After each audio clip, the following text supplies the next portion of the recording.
বয়স ৮, বিভাগ খ।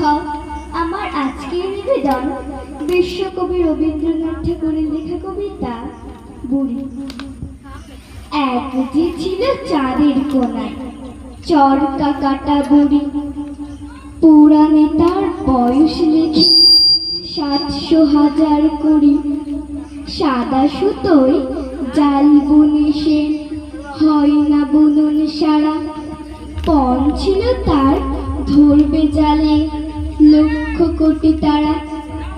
হেন কালে কখন আগে পড়ল ঘুমে ঢুলে, স্বপনে তার বয়সখানা বেবার গেল ভুলে। ঘুমের পথে পথ হারিয়ে মায়ের কোলে এসে পূর্ণ চাঁদের হাসিখানি ছড়িয়ে দিল হেসে।